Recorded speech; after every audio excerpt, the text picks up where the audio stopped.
I've been labeled several times in my life, especially because I came from a foreign country, and the situation for us there, it's really complicated. When I was in the United States and I came out as transgender, I was married to a cisgender heterosexual man, so I was labeled as sort of a deviant. Back home in Wales, I have been labelled before. I come from a really small town, and I was literally the only gay in the village. I feel like we have so many different people coming from different cultures that we have to all accept each other to just work together. So I've been lucky enough to be working in visual effects for 10 years now.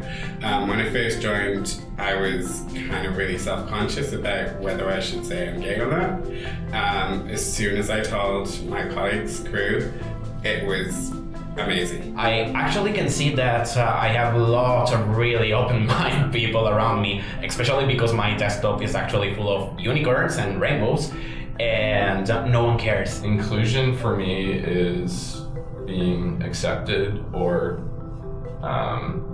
being a part of without even having to say the word accepted.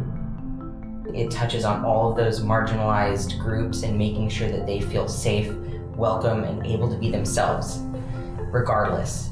It's not just about the privileged people feeling safe and happy within themselves. It's about everybody. Accept people are all around you, even if you don't understand them, if you don't agree with them, as long as you are respecting what they believe and what they love.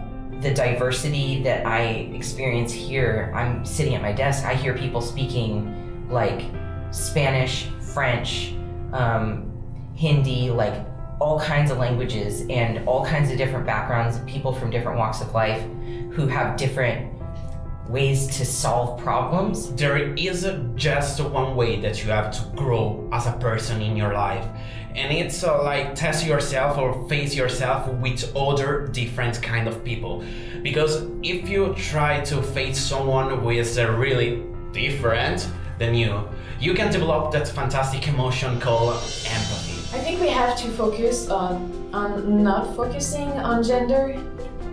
I feel like it's still really hard for people to accept that someone who looks like a her is actually a he. I think we can be more inclusive by being naturally aware of how open-minded we actually are when we claim we are. If you can learn even one little thing from listening to somebody who is unlike yourself, then you're growing, and who doesn't want to grow and get better? Be open-minded, show humility, and be open to learning about others and also yourself. Ally, Bi, Bisexual, cisgender, Coming out, Butch, drag queen, drag king, gay, FTM, intersex, lesbian, male to female, pansexual, queer, trans. transgender.